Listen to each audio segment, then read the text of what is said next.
What is Feng Shui? For many people, this word is a complete mystery. They may have heard it in passing conversation or mentioned on some sort of home improvement network while flipping through the channels on their television, but they didn't catch any details. Then again, perhaps during a visit to a bookstore, one could have happened upon a book on the subject. Needless to say, it's a lot more than just a funny-sounding word. Feng Shui, meaning wind and water. An ancient Chinese art as well as a philosophy that concerns the placement of objects as a means to bring balance and harmony to a physical space. Figuratively speaking, Feng represents the winds which bear qi throughout a space. Shui, then, is the water that courses beneath the earth, moving the qi with it. Yet, now we've encountered another unusual word, qi. But what is it? Qi is a word that describes the invisible spiritual energies which surrounds us and flows through us. Though this energy cannot be felt, seen, or heard, it does influence and affect the physical world, including living things. When qi isn't allowed to flow smoothly in and around physical places, it creates disharmony and shakes everything around it out of balance. Feng Shui was created as a means to heal these imbalances by being mindful of how the design and placement of objects in the physical realm affect the spiritual realm. Though the practice of Feng Shui has existed for thousands of years, it has only been in the last 25 that it has had a real resurgence in both popularity and usage, particularly in North America, where interest in Eastern mysticism and New Age philosophies are being propagated widely. In its modern incarnation, Feng Shui has one primary objective. It's to bring into balance or align one's physical space, be it home, office, or business, with personal goals or health. Once the physical space is altered, it's said that you'll notice results and have a far broader influence on your life as a whole than could have ever been realized. It's said that homes, or those places that we spend so much of our waking hours, tend to reflect the state of our very lives. Hence, if your house is in constant disarray, cluttered, and you have difficulty simply entering the front door, then this in turn represents the way our lives outside the home are going. Whatever trials or struggles we have with our home lives, at work or in the professional world, will show themselves in the way our homes look. Those who have actually heard of Feng Shui often get the false impression that it's only an Oriental decorating style currently in vogue. Contrary to this misconception, it's more of a metaphysical concept blended with some scientific principles and a discipline that mixes elements of geographical, religious, philosophical, mathematical, aesthetic, and astrological concepts, while also allowing for the use of numerous decorating styles. Characterized as pseudoscience, superstition, or just plain mumbo-jumbo by many critics, while lauded with praise for its beneficial qualities by proponents, Feng Shui is always up for interpretation. Advocates view it as a harmonious synthesis of the art and of the science of understanding the forces of nature so that one may design houses and workspaces that are in harmony with the environment. When the principles of Feng Shui are combined with personal awareness of actions, people are better able to control their lives and achieve their goals. Feng Shui as a discipline parallels traditional Chinese medicine in that it's a long tradition steeped in subtle methods and standardized body of knowledge that can take a lifetime to master. Due to its recent reemergence in Western culture, training programs and professional standards are becoming more established, and of course they will continue to grow and evolve. When it comes down to basics, Feng Shui offers a very sensible notion for those who are interested in its applications. If we live with, rather than against nature, the benefits to both humans and the environment will be enormous.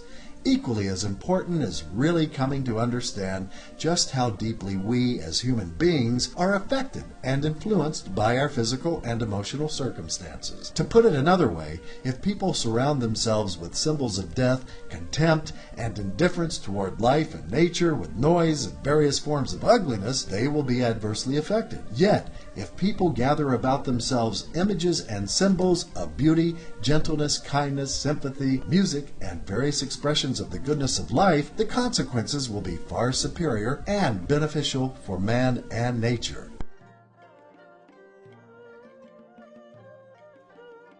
How does Feng Shui work? Feng Shui offers various tools and guidelines that you will use for analyzing and correcting the flow of energy into and through your living space.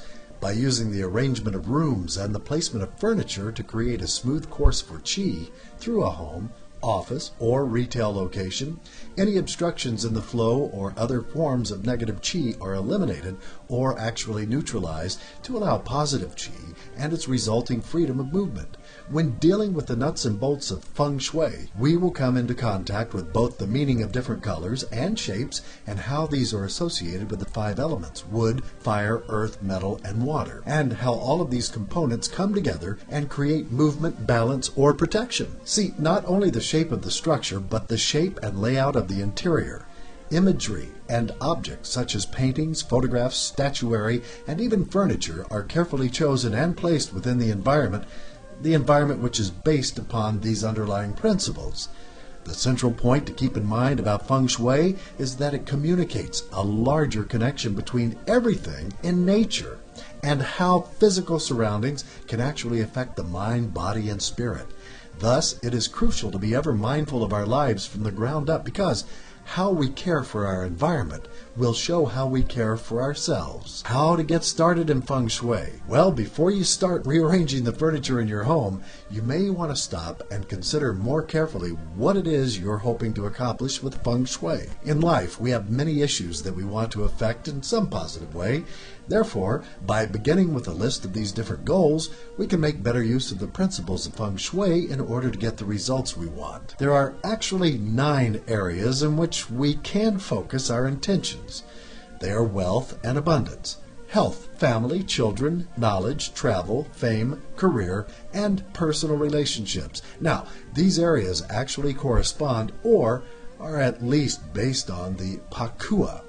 In this preliminary exercise, you will want to write your present situation in each of these 9 life areas and then write your goals for every one of them.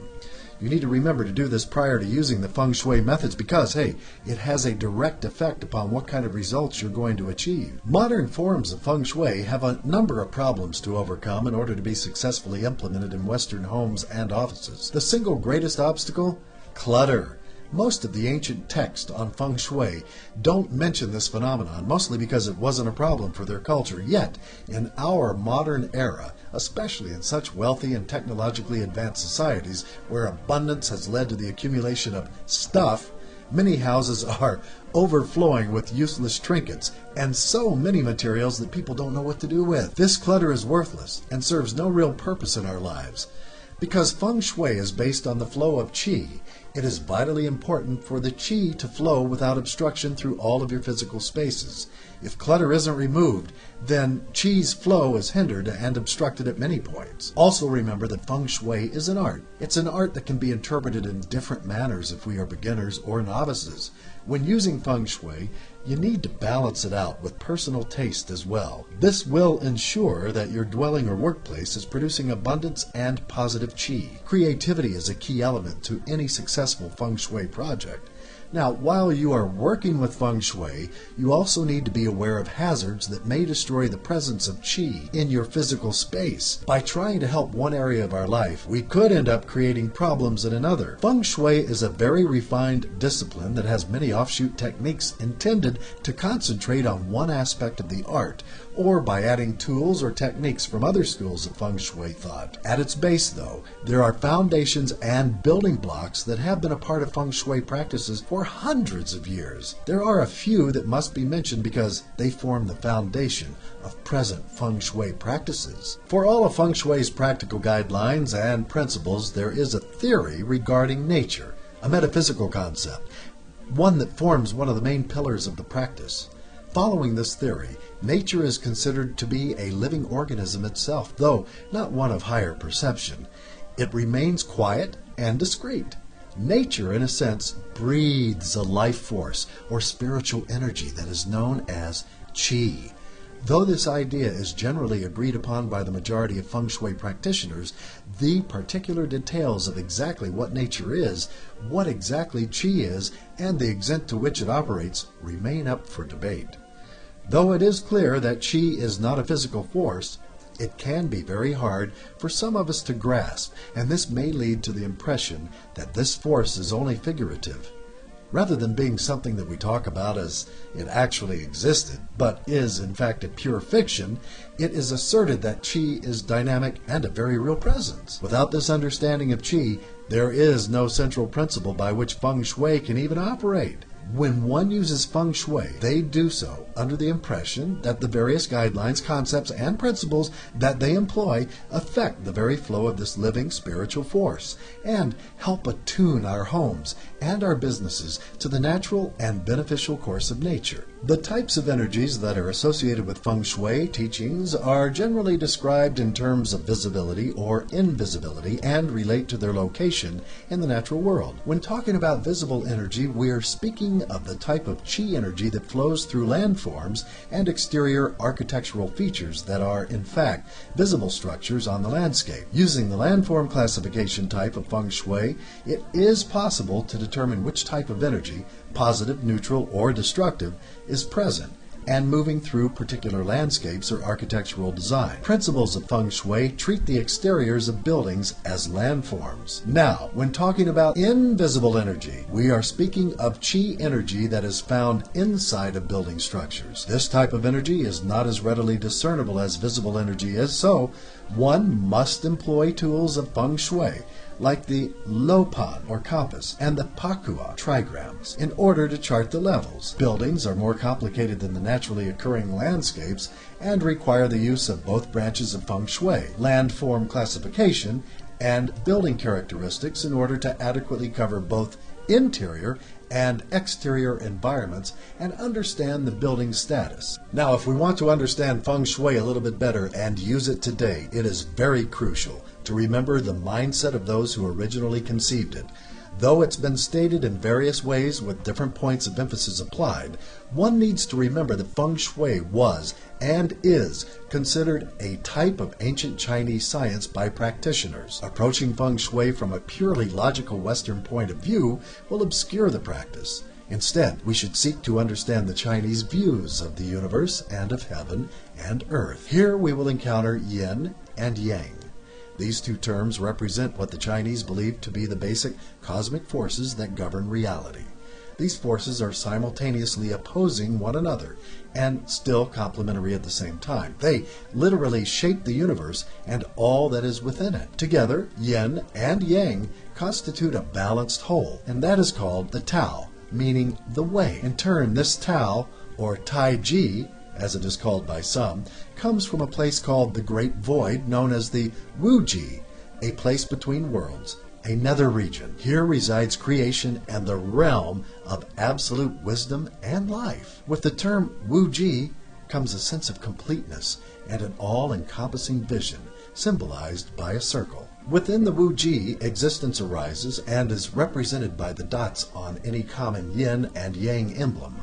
These dots also symbolize the Tao. The Tao is the abundance that manifests the very substance and matter of the universe, and also produces these dual forces called yin and yang. In the emblem, yin and yang are depicted with the use of opposing colors, black and white, which reflects the dualism of night and day, positive and negative, active and passive, hard and soft, fast and slow, male, female, hot, cold, anger, and happiness. With this background, we now turn to Feng Shui and how the application of yin and yang produces balance and harmony and results in good fortune as well as a host of other benefits. By determining the quantities of yin and yang energies that are present, you can find out what needs to be corrected in order to regain balance and, have effective Feng Shui. In the context of Feng Shui, it should also be noted that Taoist elements of yin and yang are used in the classification of the natural features of the world. Thus, water is yin while mountains are yang. Earth is yin while the sky is yang. When two of the opposing features come into contact, positive and healthy energy is manifested. Closely associated with the Chinese and Taoist beliefs in yin and yang is the concept that everything in the world is in a state of constant change or fluctuation among the five elements or forces of nature. They call this Wu Xing, or the five types of qi dominating at different times: wood, fire, earth, metal, water. The term elements actually falls short as a description because the five do not signify literal elements, but qualities, constantly overcoming one another in a continuous cycle. It can be a creative and productive relationship. Wood fuels fire, fire burns to ash, or earth. Earth gives mineral or metal. When heated, metal flows like water, and water nourishes wood. Or it can be used as a destructive and or negative relationship as well. Wood takes nutrients from the earth. Earth pollutes or absorbs water. Water kills fire. Fire melts metal, and metal chops wood. Through Feng Shui, 3 definite cycles have been identified that are based on how the 5 elements happen, to be working together in one's home. Through Feng Shui, 3 definite cycles have been identified that are based on how the 5 elements happen to be working together in one's home, office, or other living space. The enhancing cycle, or the productive or generating cycle, it's the most desirable cycle simply because the elements are in sync and producing positive energy and abundance in life circumstances. Now, it's no guarantee against difficulties, but it does supply the energy to handle them when they come. The controlling cycle is also known as the destructive or conquering cycle. During these points, you have the opposite of the enhancing cycle. No harmony, only chaotic confusion. The weakening cycle, or the exhaustive cycle, is considered the most crucial cycle because it deals with the elimination or destruction of negative energy in the element. Most of the time, this cycle is avoided by everyone but experienced Feng Shui masters due to the serious consequences of improper use, like the loss of goals or benefits. They use it to remove negativity from a particular environment. To achieve the extent of harmony you desire, as well as create good Feng Shui, you'll need to understand the delicate balance and relationships that exist between the elements and direct your efforts to ensure the productivity of these relationships. Remember that each of the elements is also associated with certain direction.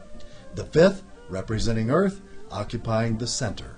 Each element also possesses corresponding shapes and colors in the natural world. All of these components come together to shape Feng Shui and create balance and harmony. The Pakua, also called the post-celestial Pakua, was a system of pictographs called trigrams, and they existed before much of the Chinese writing even appeared. Each shape or trigram was a distinct arrangement of 3 solid and broken lines. Pakua was used to explain the nature of changes in the universe. It was refined by Emperor Wen Wang nearly 3,000 years ago in the Zhou dynasty. Though it was used in Chinese divination, it found wider usage in Feng Shui practices. Each trigram is made up of solid and broken lines. The solid lines are meant to symbolize yang, while the broken ones symbolize yin. Depending upon the number of one type of line versus another in a trigram, you would say whether it was primarily yin or yang. Thus, a trigram with 2 or more broken lines is primarily yin, while a trigram with 2 or more solid lines is primarily yang. Yin-type trigrams correspond to receptive energy and stillness, and yang-type trigrams correspond to expansive energy and action. One of the primary assumptions found in Chinese divination is that if one knows how things will change over time, then it can be possible to predict future events as well. This is why the trigrams and their patterns of change form the foundation of the I Ching, or Book of Changes. The patterns of changes represented in the post-celestial Pakua allows the Feng Shui practitioner to know about the type of energy, destructive or nourishing, that enters a particular position of a building, north, south, east, west, at a specific time. Each direction on the Pakua octagon is thought to have certain significant attributes, many times dependent on one's date of birth. Now, by charting the Pakua on a home, village, burial ground, or whatever, information about correct orientation and placement can be gleaned. So, in a nutshell, the 8 trigrams of the Pakua correspond to the 8 stations of life, which are prosperity, relationships, helpful people, new knowledge, family, children, fame, and career. The geomantic compass is called the Lo Pan, a term created from 2 words, Lo meaning everything and Pan meaning bowl. Together it means a bowl that holds the keys to the very mysteries of the universe, or everything. The geomantic compass used by those who practice traditional Feng Shui is made with bands of concentric rings specially arranged around a magnetic needle. On a low pan, the pre-celestial or earlier heaven ring is the one closest to the center on the compass, and you'll find trigrams of the pakua imprinted around the ring. Another ring, called the 24 directions ring, located third from the center, is used to identify what side of the site is the facing direction. It too has markings like the pre-celestial ring, but these symbols kind of correspond to the 8 standard compass directions and subdivided into 3 segments each, hence the 24 directions. Most practitioners of traditional Chinese Feng Shui use this kind of 24-point compass, rather than a common 8-point compass. Feng Shui is divided into 2 distinct branches, the landform classification or Ti Li branch and the building characteristics or Chai Yun branch. Expert practitioners are trained in both branches of Feng Shui and will often incorporate both into different scenarios if it will achieve, the maximum level of results that they're looking for in a particular site. The Feng Shui of landform classification is the branch of Feng Shui which studies how energy flows over, around, and through mountains, rivers, and valleys, and how that energy connected to nearby landforms as well as roads and buildings can actually affect a building or burial site.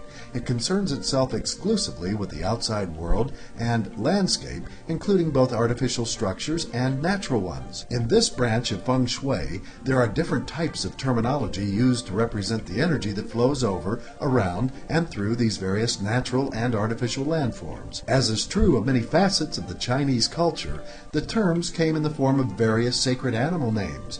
These names are what teachers of Ti Li Feng Shui still use primarily, though there are a couple of exceptions. Mountain dragons, for instance, is the term used to describe the kinds of energy flowing over mountains.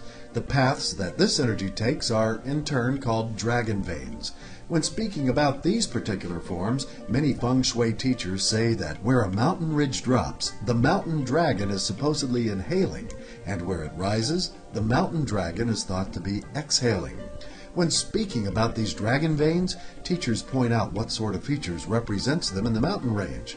They speak of these veins as though they're parts of a dragon's body. The dragon's head, a mountain peak, dragon's spine, main trunk, dragon's legs, branch ranges that extend out from the main trunk, dragon's claws, the small little spurs which extend from the branch ranges. You'll find 3 distinct types of dragon veins. Youthful veins, these are high ranges with jagged peaks and steep rocky slopes. Mature veins are lower ranges with rounded but defined peaks and gentle forested slopes, and old veins are low ranges with small peaks and eroded slopes. The key to mountain formations lies in how they appear or what magical creature they resemble.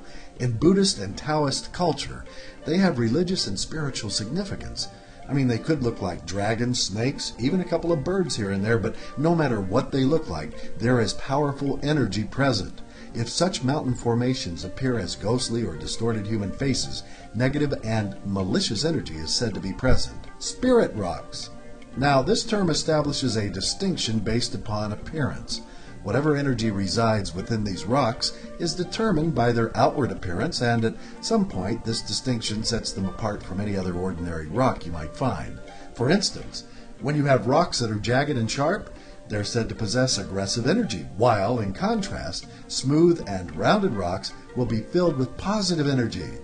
It's when rocks resemble particular objects of particular spiritual significance that Feng Shui teachers attach the term spirit rocks. Energy regulators. Now, this interesting classification of Ti Li Feng Shui involves mountain formations which resemble hills, pillars, or mounds. What these energy regulators do depends on whether or not you locate them. Now, if you do happen to find one in the middle of a valley, they act as amplifiers for the Chai energy and allow it to be channeled across the valley expanse. But if you find one near a dragon vein, they will route this vein energy into the valley or out across plains. If the energy regulator is found along the spine of a mountain range, well, they will become valves, in a sense, and sort of control the flow of energy that is allowed to move through the dragon vein. If you have energy flowing over a valley, you have what's called an earth dragon. As with the mountain dragon, where it travels is called earth dragon veins, the earth dragon is a manifestation of yin energy, while the mountain dragon is yang energy.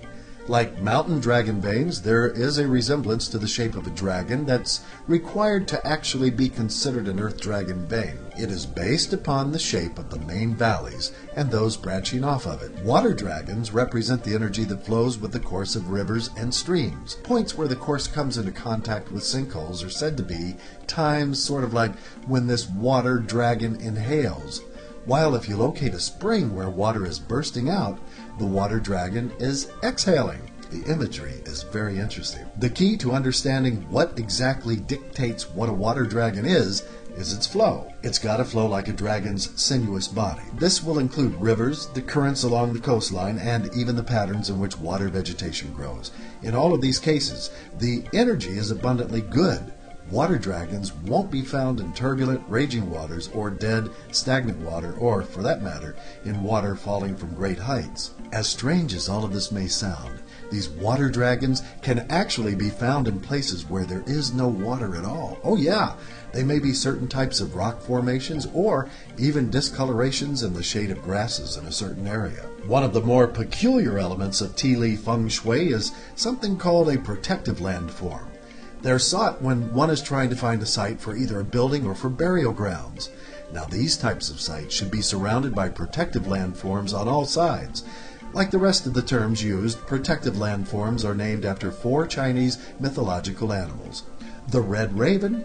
This protector is situated at the front of the location and may take the form of low ridges or even some kind of low rectangular building. The black tortoise. This is the rear protector. It can be a round-topped hill or a taller building. The green dragon, the protector on the left side of the site.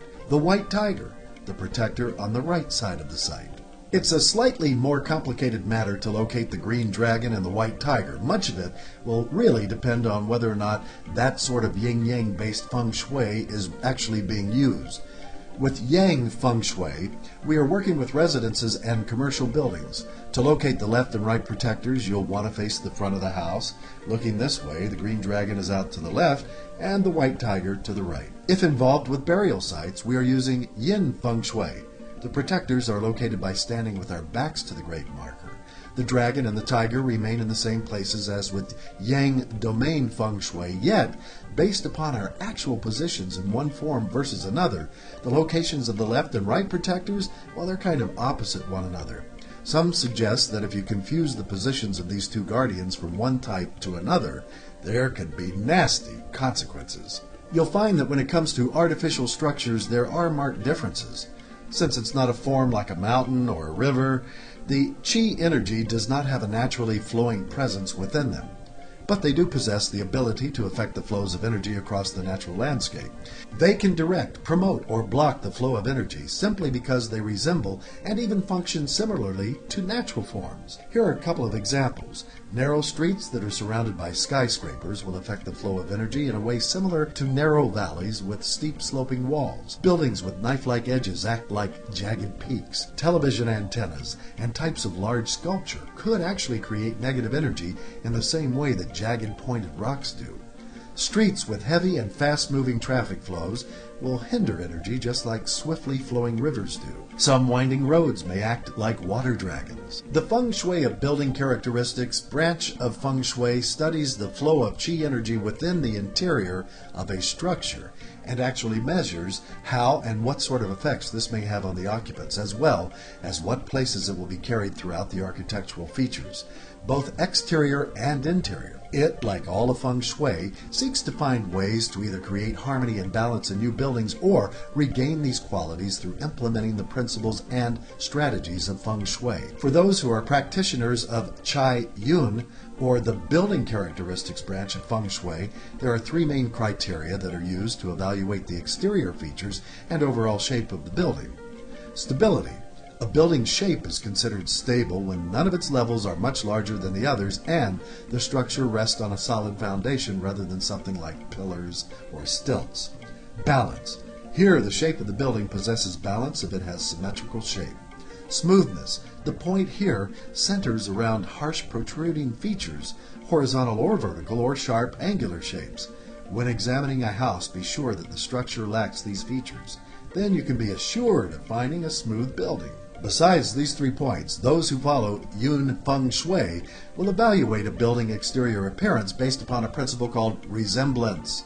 When evaluating home and offices, you should avoid places that resemble violent or oppressive places like prisons, weapons, or fortification. You should avoid places with structures that possess the semblance of falling down, burning, or getting chopped all to pieces. Those who practice Feng Shui need to understand that a building's floor plan actually regulates the flow of Qi energy throughout the entire interior. They favor the kind of plans which provide an unrestricted flow of the positive energy but restrict the flow of negative.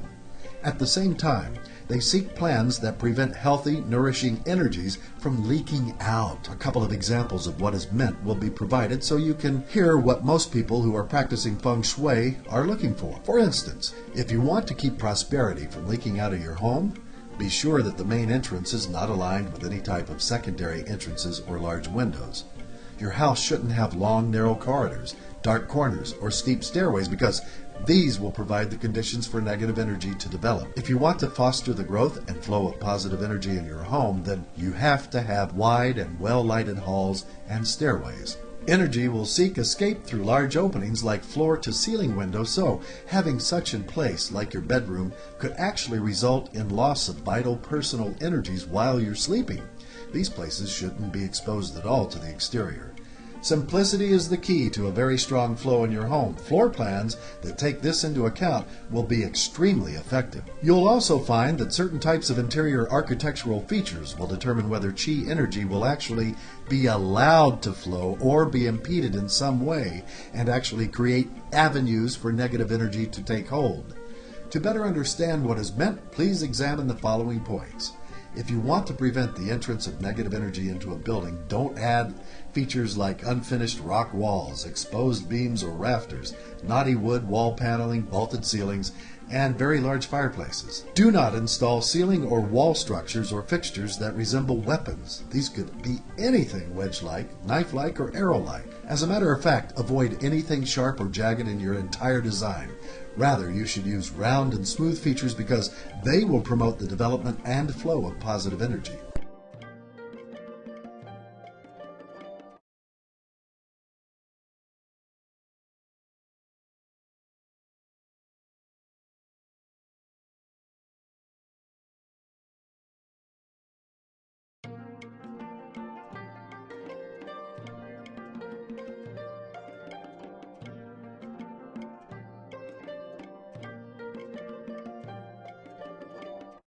In the practice of Feng Shui, it's understood that every color and hue has a particular effect on Qi energy. This is due to the very close relationship that exists between colors, the 5 elements and the principles of yin and yang as well. Hence, certain hues can be and are most often used to enhance specific Qi energy. To illustrate this point a little bit more clearly, let's consider the color red. As far as this color's place in yin and yang falls, it falls under the yang category and is connected with the element of fire and the Qi energy of the West. Feng Shui teaches that colors have very symbolic meanings as well. In the case of red, the color is typically associated with wealth, romance, and happiness.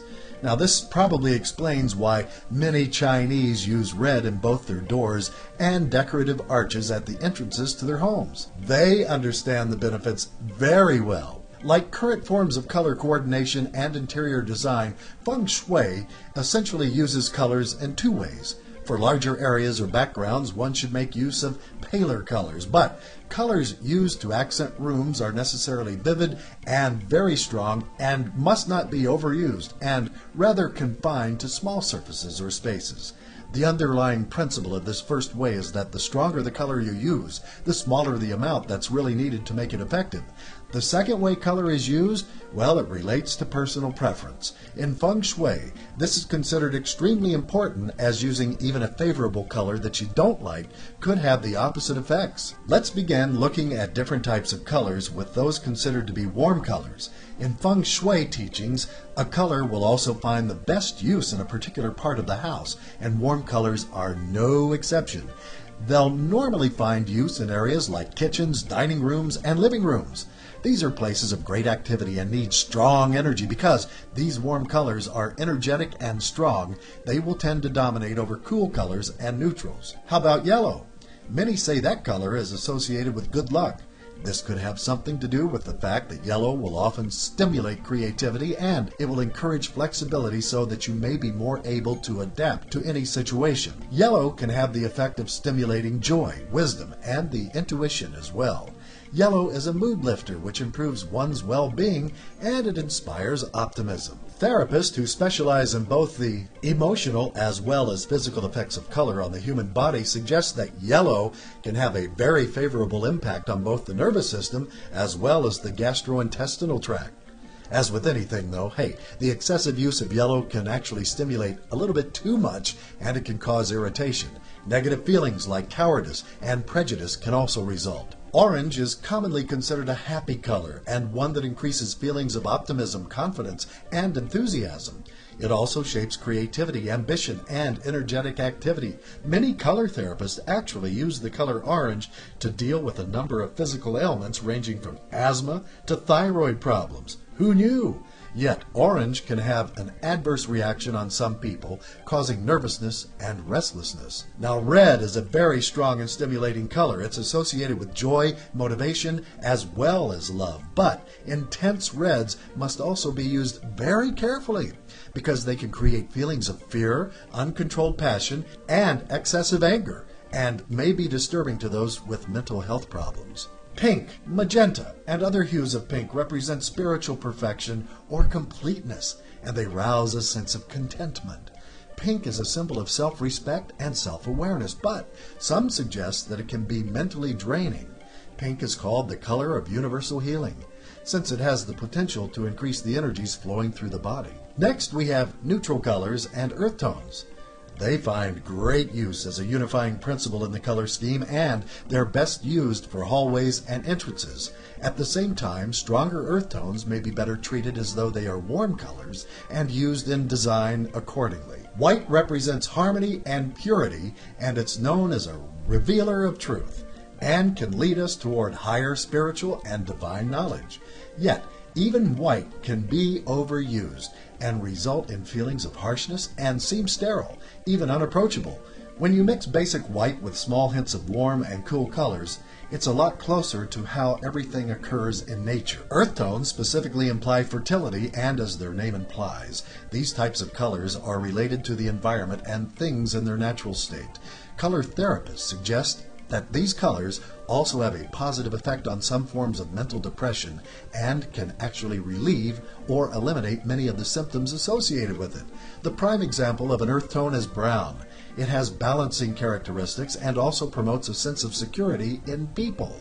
But excessive use will rob you of energy and vitality. Caution! In Feng Shui, black is seldom used due to its close relationship to death, and because if used incorrectly, it can destroy the flow of qi in the house. It also represents sadness and grief, as well as mysteries of the unknown.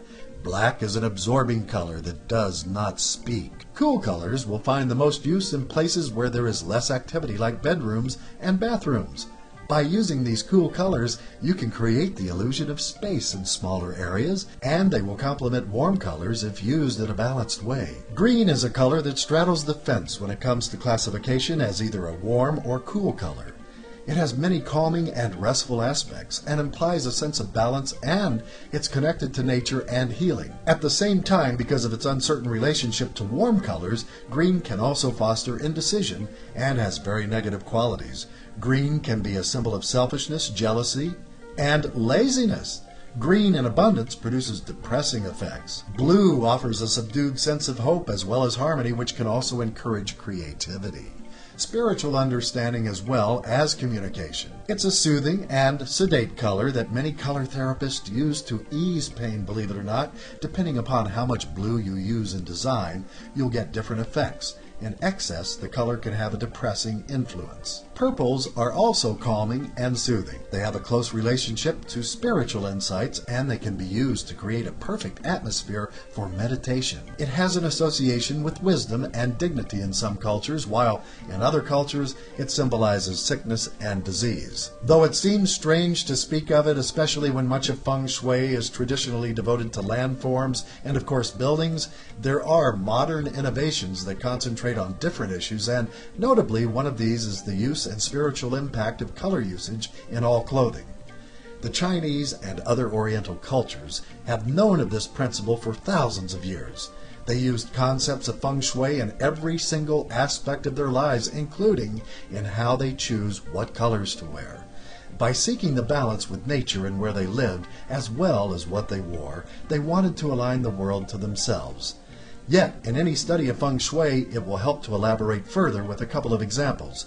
When it comes to the kind of clothes you wear, much is determined by the seasons. In the warm season, for instance, a balance must be struck between the external temperatures and with water energy to keep cool and increase the flow of positive qi. That's accomplished by wearing more blue, green, and black clothing. In winter, on the other hand, elements of fire need to be incorporated so we will stay warm, particularly red. Though often scoffed at by some traditional practitioners of Feng Shui, this form has grown dramatically in the West. It endeavors to take some of the principles of color, elements, and underlying qi to actually create a method of using color choice to suit a season or an actual mood. As it was stated a little bit earlier, many Asian cultures have done this in one form or another for many centuries. Yeah, it's not new at all to them. In China, for instance, the people, specifically royalty at first, affected changes in their spiritual and physical lives just by simply changing the colors, using plants of the season, the bark of trees, berries, and grasses as well, so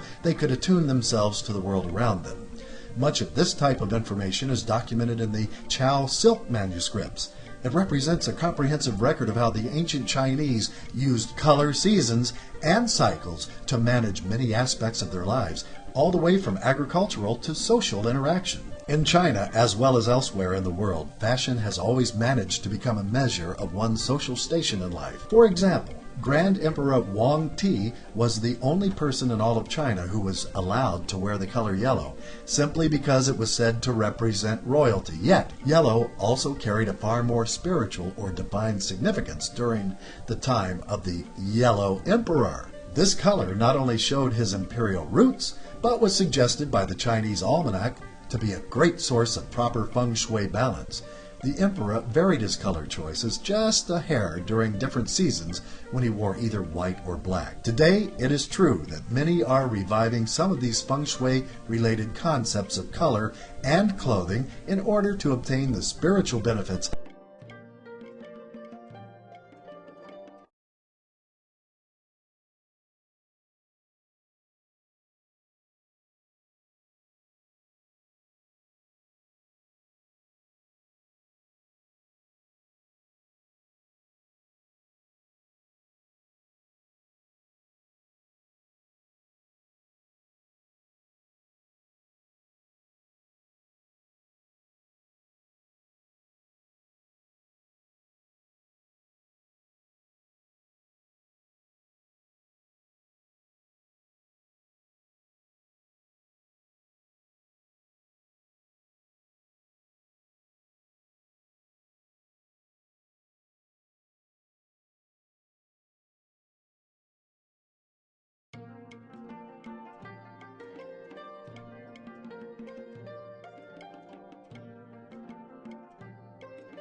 Through the centuries, many Feng Shui schools have developed, but most can trace their roots back to the form and compass schools, and are really combinations of both schools.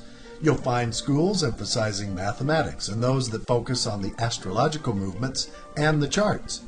This chapter contains a hefty sampling of all of the presently existing schools of Feng Shui, as well as a list of the historical schools of what is termed traditional Feng Shui, though much can be and has been said regarding each one of these schools of thought. A short paragraph or two will have to suffice. There are always more resources to be found that further illuminate the intricacies, as well as draw comparisons between each and every school. Any form of Feng Shui takes discipline and patience to gain a good understanding, and one can spend a lifetime mastering all of the techniques. With every school, there has been a long process of development, and each one has undergone different revisions as well. With every school, there's been a long process of development, and each one has undergone different revisions as well. These sort of adaptations have resulted in the merging and overlapping of principles between the various schools of Feng Shui practice. This can lead to questions regarding which school of thought best represents the spirit and purity of true Feng Shui, but it's not an easy or even proper question to ask. One must first find the right school of Feng Shui.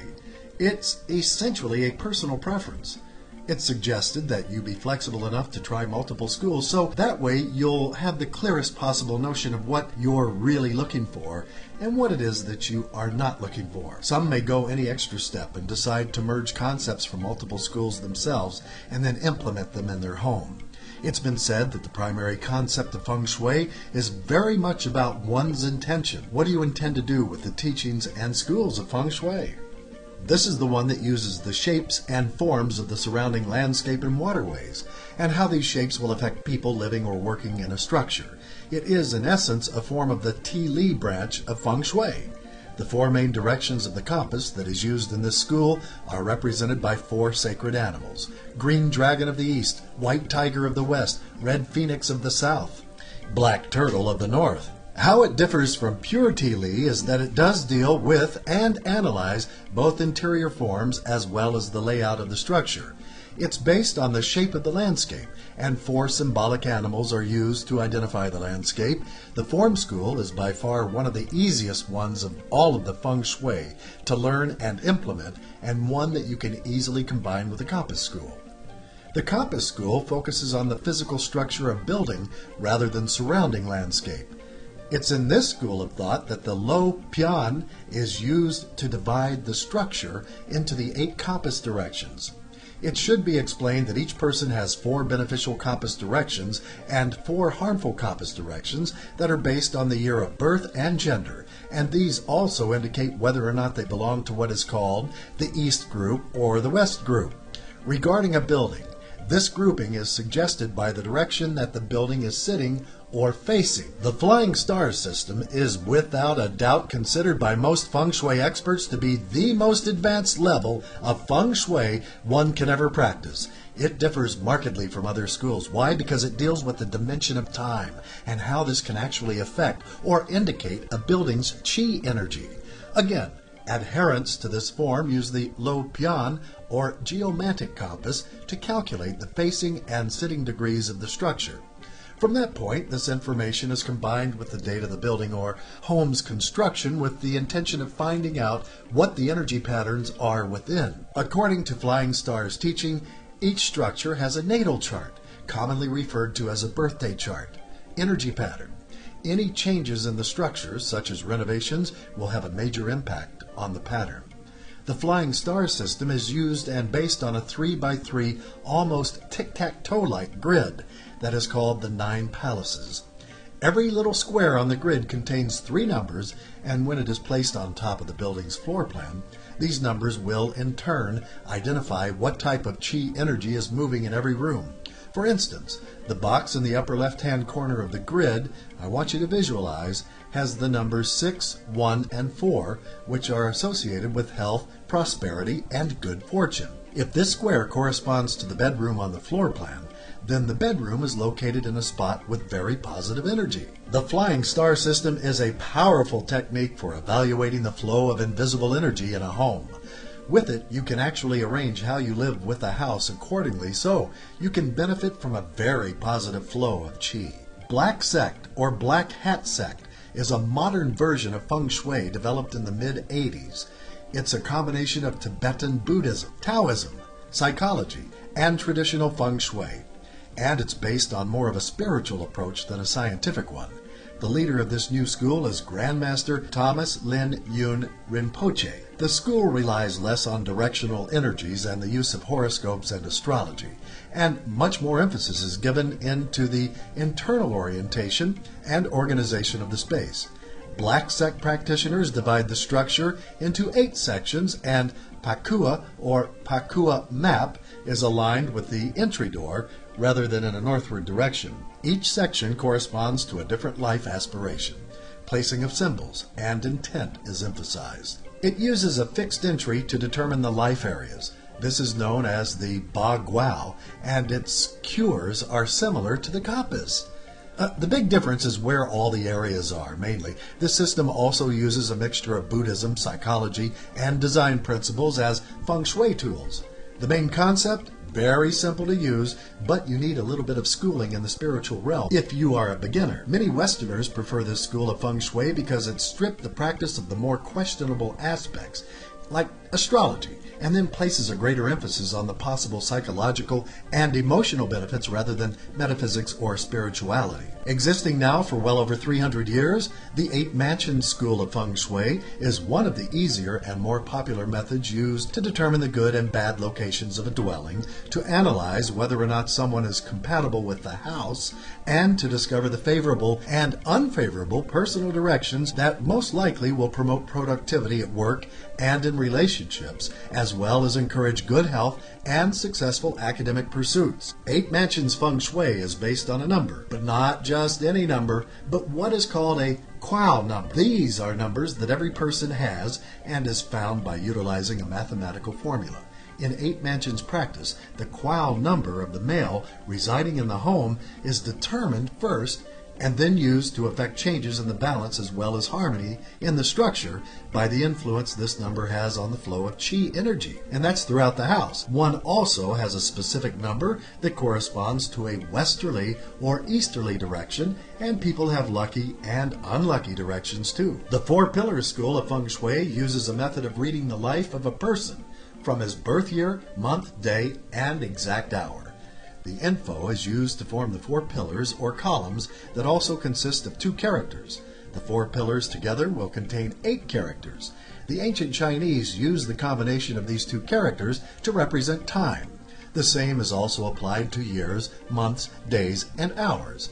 The first set of words or characters occupying the pillar, well, they're selected from the yin and yang components of the 5 elements.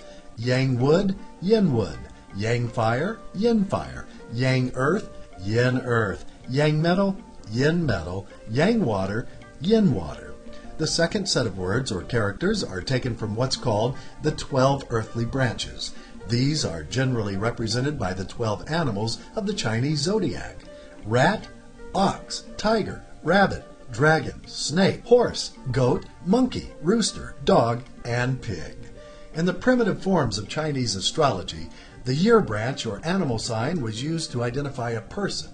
Even today, when most people are talking about astrology, they will actually mention these original animal signs, immediately connecting the sign with themselves or another person. You've done it, you know, and then you'll go on to explain how a person's character can be described using the behavior of that particular animal. In this section, a listing of the various historical and traditional Chinese schools of Feng Shui will be briefly outlined, and the ways in which these traditions are still carried on, combined, and implemented will be mentioned as well. With the face of modern forms of Feng Shui so unrecognizable at times from those pure forms which precedes the recent resurgence of popularity in Western culture, it is very important to not lose touch with the foundations of this diverse practice. Established by Yang Yun Sun during the Tang Dynasty, the San Yuan, or 3-period school, is considered the oldest school of Feng Shui. It's existed for at least 1,100 years. Originally, the San Yuan school's focus was with the landform classification and concentrated on the Feng Shui of burial grounds. Those who practiced this early form relied heavily on the geomantic compass in order to align the qi of the burial site with the energy of chosen features in the land. During the Song dynasty, the San Yuan school expanded beyond burial sites to buildings. Adherents to the school used the flying stars system to chart the flow of qi energy in the structure.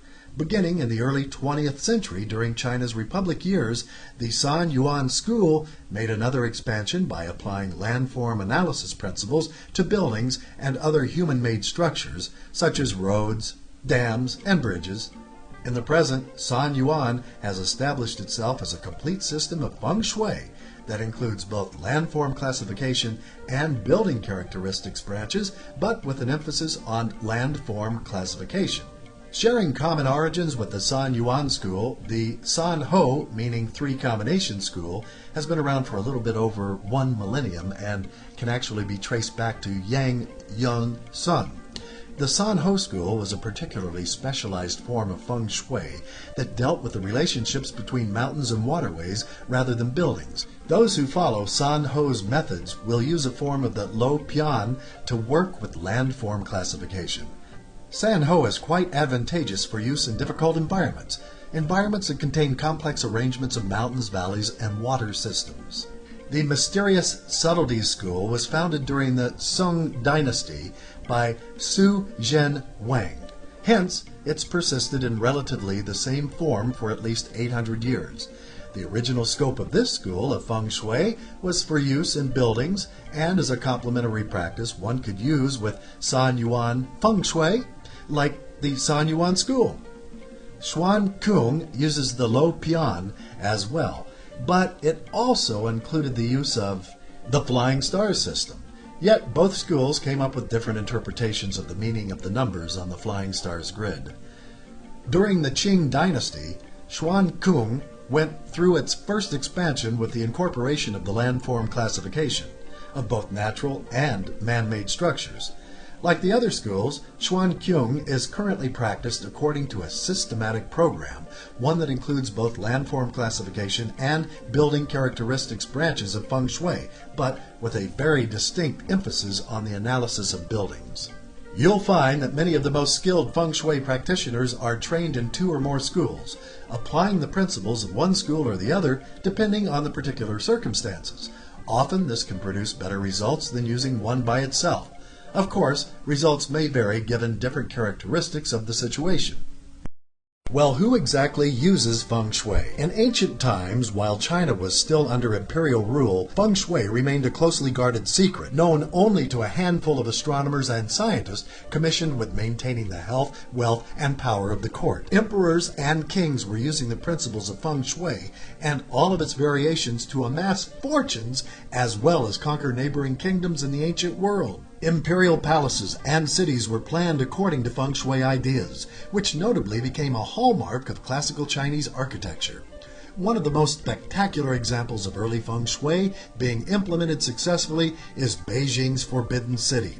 It's an amazing complex of palaces, administrative buildings, and temples all arranged around a series of courtyards. This centerpiece of confident construction based off of Feng Shui principles was the capital of China during the Ming and Qing dynasties. For many years, Feng Shui remained the exclusive domain of the elite, but gradually its usage began to spread across the entire landscape of Chinese culture. Teachers and schools of Feng Shui abounded across the land. Who could use Feng Shui was no longer defined by social position or financial value. People of all classes and distinctions were seeking the methods of Feng Shui so that they would be able to harmonize their lives with the world around them.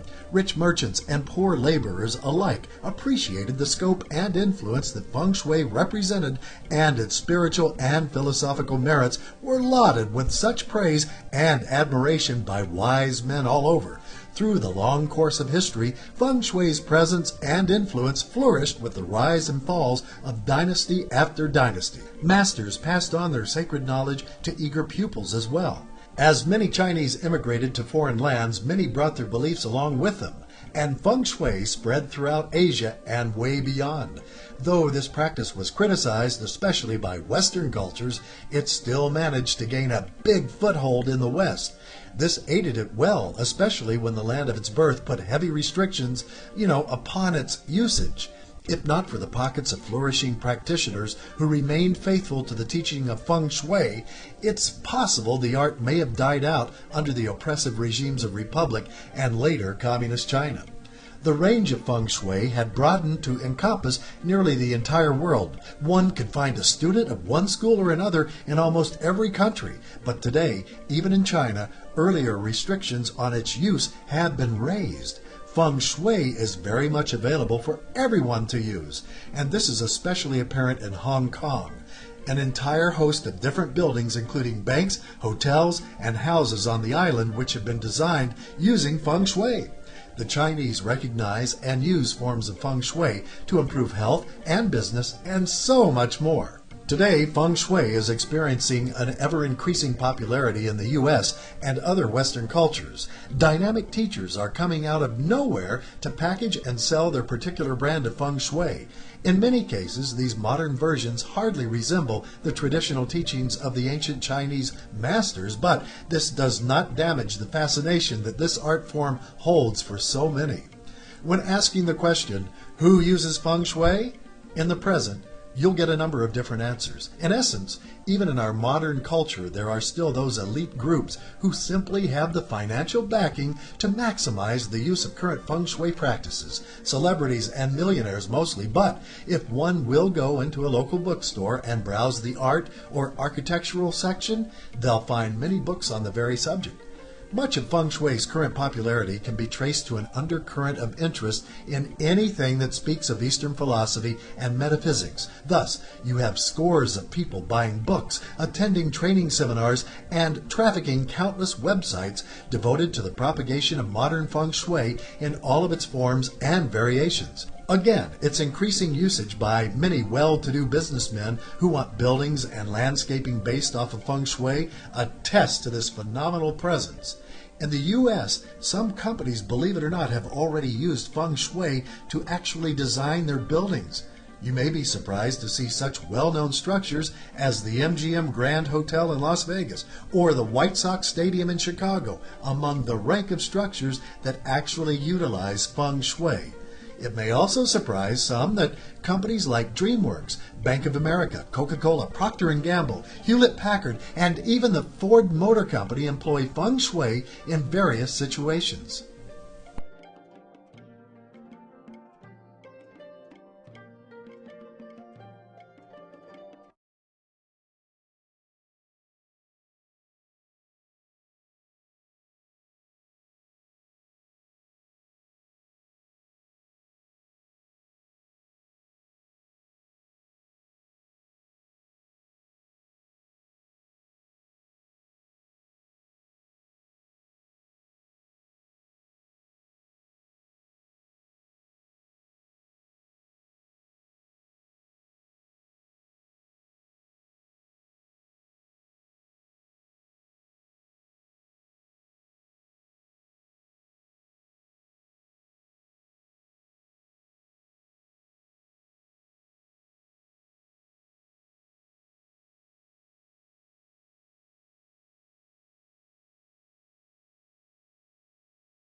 So, what are the benefits of Feng Shui?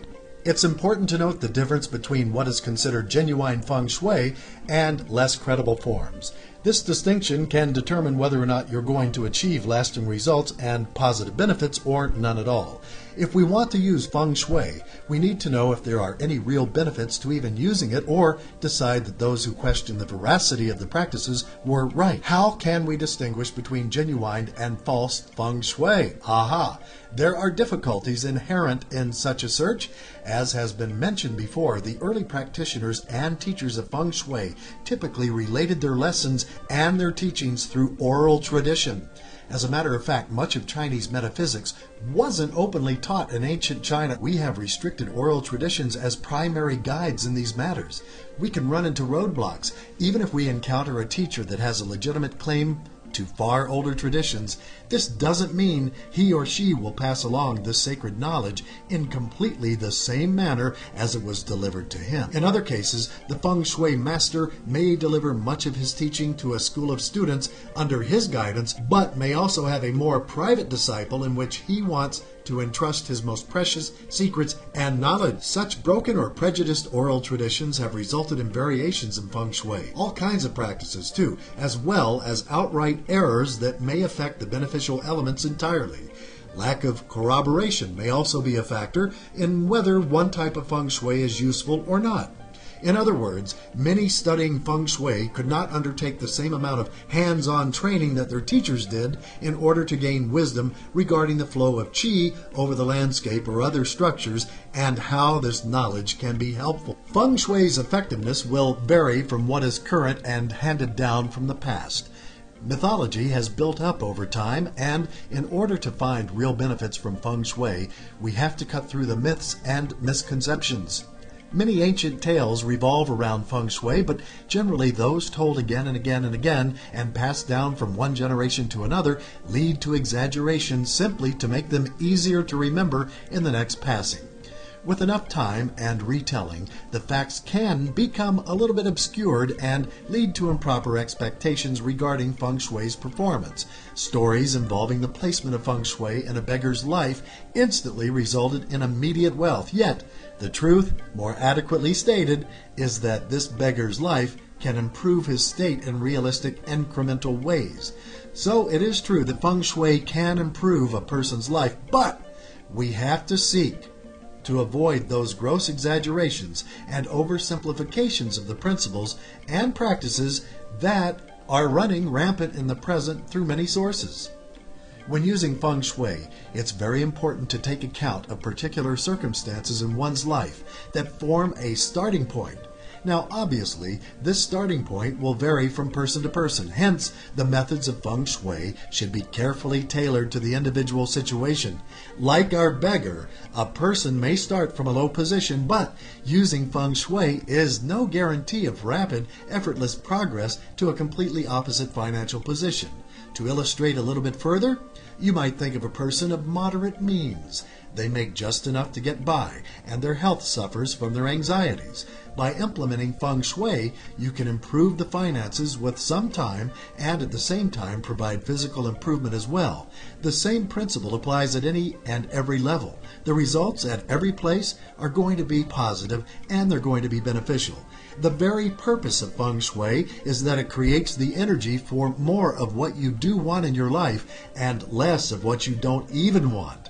It will also help to maintain both mental and physical capacities at optimal levels, which, by the way, can go a long way towards improving your ability to deal with life situations. You'll find that opportunities appear more frequently, and even if problems do arise, they'll fade away much more quickly. The problem with Feng Shui teachings that promise quick results is based upon inflated desires. People desperately craving money, romance, as well as simple respect will rush out in search of the quick and easy path every time. But genuine Feng Shui does promise a change in the course of your life, but it is not some drive-through method by any means. When you are using Feng Shui, you are on a path that will lead to balance, harmony, and contentment with the rest of the world around you, and you'll gain greater insights into why imbalances in qi can actually affect you and your surroundings. living within the proper flow and balance of Qi, you may be imbued with some of the following characteristics of life. Have more time and money, have more life and vitality, feel more connected, draw in more opportunities, have confidence and respect, find yourself in the right place at the right time. Feng Shui has such appeal because it seeks this balance both in the world and in individual lives. Health has always been included as one of the main dimensions of Feng Shui teachings, and is so today as well. People are always trying to find ways to improve their vitality and physical health or relieve the symptoms of illnesses. It's part of human existence, but Feng Shui holds out the offer of relief from these pains and offers much better quality of life. One of the thoroughly scientific principles that are related to the effectiveness of Feng Shui practices is that human beings, like the rest of the natural elements, generate distinctive fields of electromagnetic energy. In turn, these magnetic fields interact with one another in different ways. Feng Shui provides the methods and understanding needed to harmonize the fields to suit the particular needs.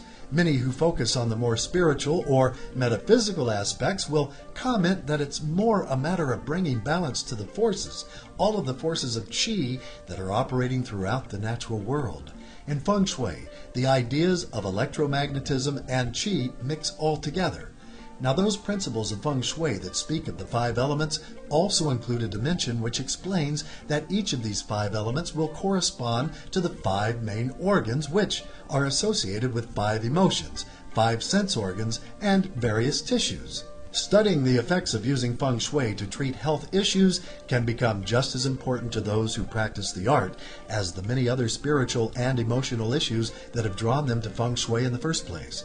Yet it is advised to proceed with caution and not making the mistake of expecting miraculous healing of physical health problems or diseases. Proper Feng Shui can offer a means of relief of some pain, clear up minor problems, as well, and offer preventative measures against some disease. One may even call them cures. Once you have begun to set your goals and remove the clutter from your space, you can think about implementing what are called Feng Shui cures. In order to do this, you've got to have at least a basic understanding of the 8 main categories of Feng Shui cures: color, light, touch, smell, taste, living things, artwork, and movement. Each cure can be implemented in a multitude of ways. Keep in mind your own personality and decorating styles when you are incorporating a variety of Feng Shui cures in your home or in your office. Color. As discussed earlier, color has different vibrations, and every color has a purpose and a time to be used. Lighting is best brought into the home by natural sunlight. Placement of good lighting can either uplift or calm an area. On the other hand, bright lights keep the room full of movement and activity, while lower lighting has a subduing or calming effect. Though we touch things every day, it seems that some Feng Shui teachings overlooking the effects of this sense. To understand this a little bit better, take a day and purposely focus on the power of touch around the home. Feel the warmth of your couch or the coolness of your tables. Feel the sensations from your pillows, clothing, food. The warmth of a mug relaxes you, while the coldness of a drink makes you want to move and get going with your day. Aromas are very powerful, and they're easy to bring into the home. The smell of lemons makes the home feel light and airy, while the smell of a rotten bag of potatoes makes your home feel heavy and thick. One small smell from one section of the home changes the energy composition throughout the entire house. You can change the smells of the physical space and the energy levels with essential oils, good quality scented candles, and a lot of fresh air. Living things such as pets, plants, and flowers can have a very positive, beneficial effect on the energy in your home. Homes are filled with artwork. The type of artwork you choose may say something a little bit about what is going on in your life, spiritually speaking, or offer insights to your personality. Proper usage of artwork to influence the flow of energy around the house or office. To keep stagnation from taking hold, it's all crucial to make changes in your surroundings, because these changes in artwork can have tangible effects on our mood and on how we are dealing with life's circumstances. Movement. Well, energy is always in motion. In the context of Feng Shui, motion can take the form of the quality of air movement in your home.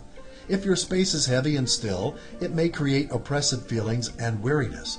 while a home that has plenty of airflow, especially fresh air, will produce positive effects like increased energy. Of the many things different people are trying to improve in their lives by using Feng Shui, there are some who look for remedies for various health conditions. This is true for people with sleeping problems as well. It's very important that we pay attention to our sleep, due to the fact that it affects all of the activities we do during the day, as well as it has a direct impact on our health. Avoid sleeping with the head towards the door. Why?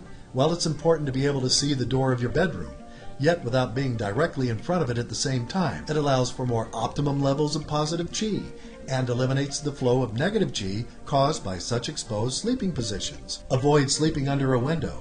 Sleeping right beneath a window will have a negative impact on your qi and may cause the loss of positive energy by dispersing it.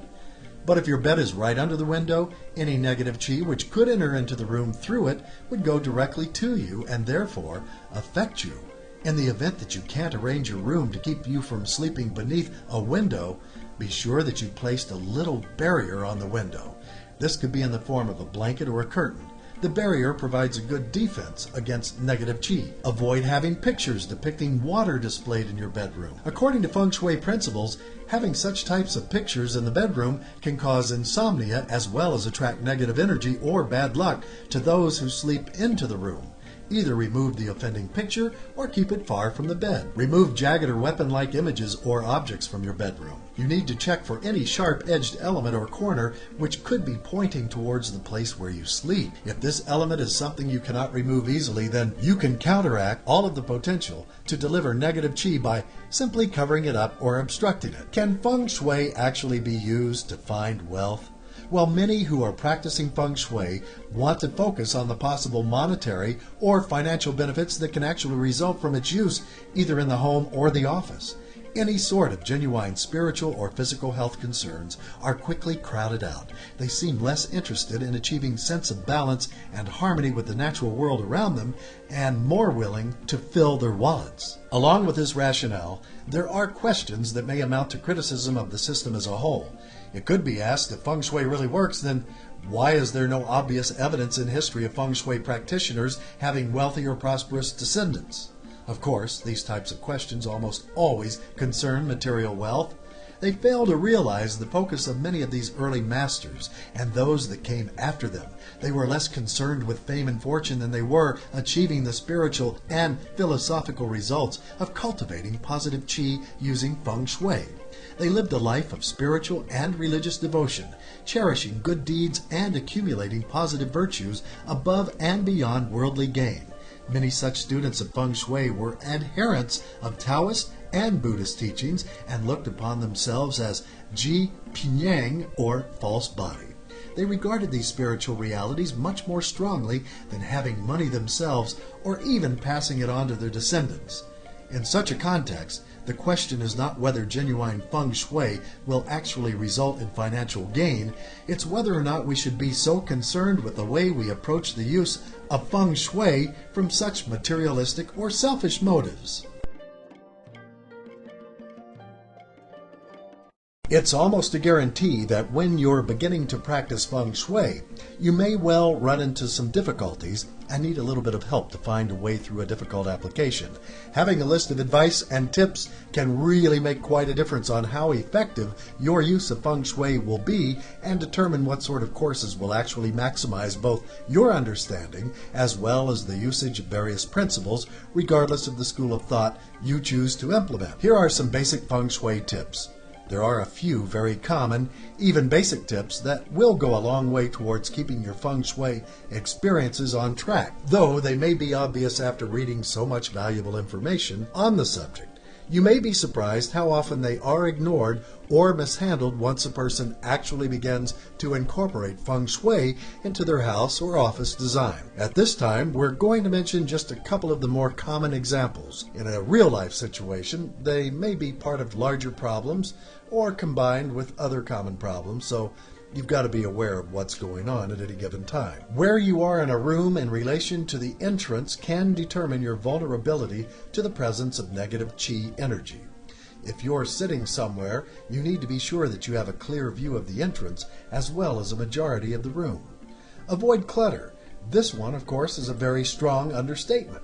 Be sure that all of the unnecessary objects and materials are removed from your space well in advance of beginning any feng shui strategies. In ancient times, the roads to and from towns and cities were often curved and winding and thought to disorient and keep away evil spirits.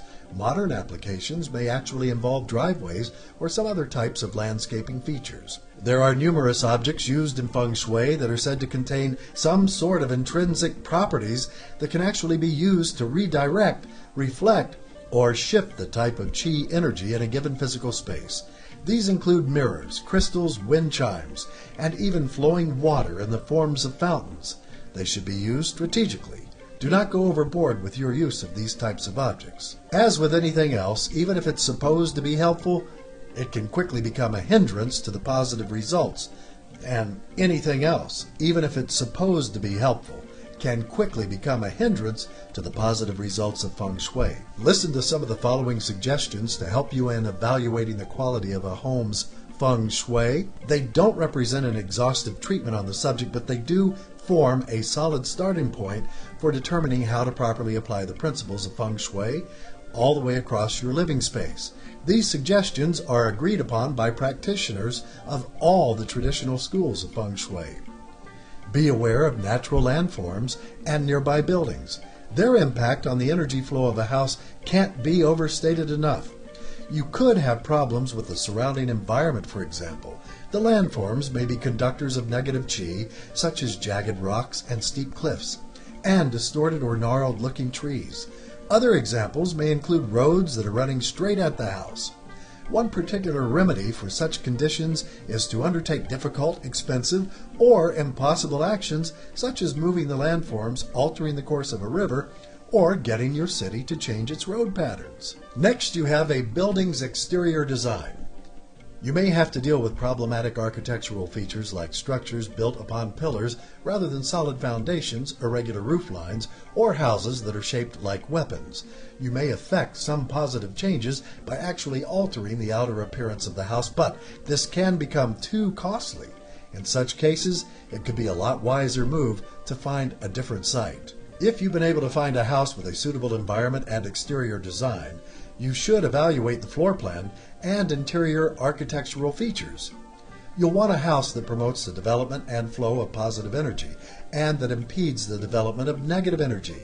If the landform and outside architecture are overwhelmingly positive, it may make sense to remodel a house whose floor plan or interior design has undesirable features. Finally, keep the interior flow of qi within the house you're interested in.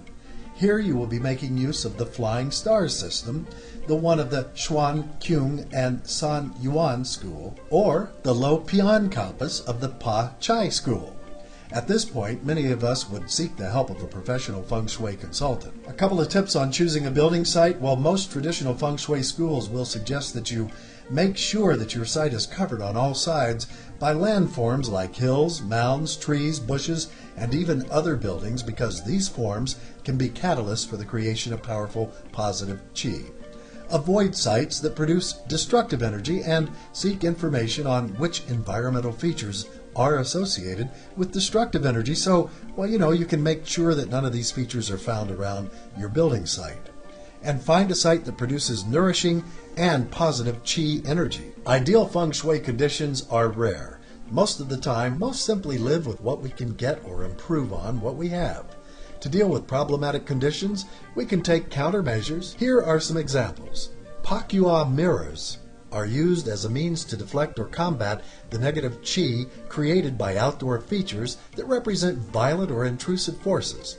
This could be the straight lines of a driveway or a road pointed directly at the house, or architectural elements that have sharp sword or arrow-like structures.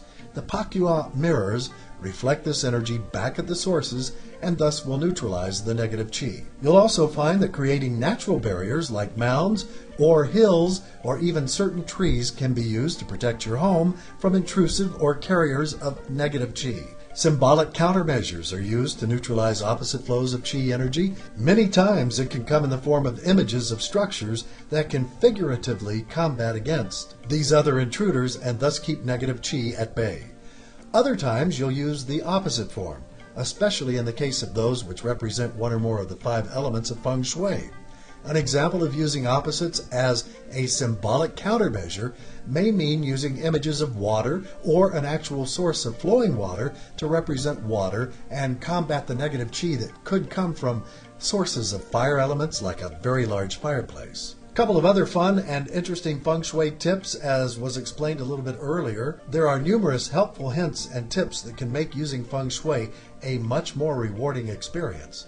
So many are matters of personal taste or style. In order to provide more variety to your specific Feng Shui practice, another listing of tips has been supplied to enhance creativity and make the process fun and entertaining. For instance, if you're interested in creating a good first impression for those who may be visiting your home, find different ways to make the entranceway of your home as warm and welcoming as you can. Reorganize the furniture of your room on a normal basis. It'll provide needed changes that will shake off stagnation as well as keep the positive energy circulating. While changing the furniture, remember the less it is, the better. In your attempts to reorganize the layout of the room, don't fall into the trap of clutter. Outside any entrance door, hang actual pakua flat in shape. It's also said that if one will have Chinese coins attached to the main entrance door of the home, financial abundance will be drawn to them. Using small ornaments called fu dogs can serve as spiritual guardians over your house. It's a good idea to buy a pair of them and place them on either side of the front entrance to your home. Creating a waterfall will create energies that stimulate financial flow. Place flower pots along the side of front walks, generally in groups of 3, and be sure to eliminate dry or dead flowers from your property. You'll also stimulate positive qi by having live plants in as many rooms of the house as possible. To maintain a sense of abundance in the house, be sure that your kitchen is stocked with food. Don't keep your brooms or mops out in the open, as it has an effect on one's livelihood. Keep your house clean and dust-free, so that the positive qi will be able to move freely without hindrance. Playing calm music within the house should help to soothe you and increase the flow of positive qi. If your business is home-based, make sure you paint the mailbox with attractive colors. It can affect the amount of business you may receive.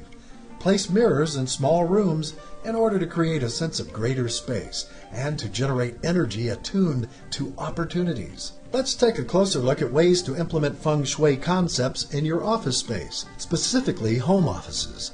Business people in Asia have considered workplace Feng Shui to be a crucial contributor to personal and business success for centuries. With home offices, you have to vary methods slightly in order to compensate for this aspect. To maintain the balance between your business and personal life and the energies associated with each sphere of life, you have to be conscious of this and devise separations between the two. So to accomplish this, listen to some of the following tips and suggestions. If at all possible, make sure that your office has a separate entrance from the rest of the home. The alternative is to have the office in a room that is near an entry or exit point. When the only space for your office is a part of a larger room, the only way to create a sense of division is to partition or cordon off this area using different barriers like screens or bookshelves. Your position within the office can also have different effects as well. As mentioned with sleeping earlier, one should never have their backs facing a window or opening. Either way, this can symbolize vulnerability and leave one open to attacks of negative qi. At the same time, directly facing an entrance can also allow qi to flow directly at you. So try to sit facing a wall and keep yourself at an angle from the door or window. Although rooms with a flat ceiling are the best kind for promoting the flow of qi, if you have a room that has sloped ceilings, cathedral ceilings, or exposed beams, you can diminish the negative effects by using items like wind chimes. But make sure that you leave enough space between each piece of furniture in your office so that you don't hinder or impede the flow of energy. The same holds true for cleaning and keeping the office free from forms of clutter. If you have an abundance of materials that you need kept in the space, don't just haphazardly stack and stuff. Have a plan in mind for storage of such items. Whatever you're doing with the office, you will want to stimulate the flow of qi within the space. Often, simply by using images of different elements, especially water, you'll achieve your goals. Water represents the flow of qi, and when you're using different aspects of this element, you'll see how it affects the actual flow of qi in your office. You could use pictures and actual water sources like small fountains or fish tanks as well. Using sharp-leaved plants in your home offices are suggested because many Feng Shui teachings actually state that the plants will keep harmful influences and flows of negative qi at bay. Examples of this type of plant include cacti and bamboo, which are both plants that symbolize good fortune.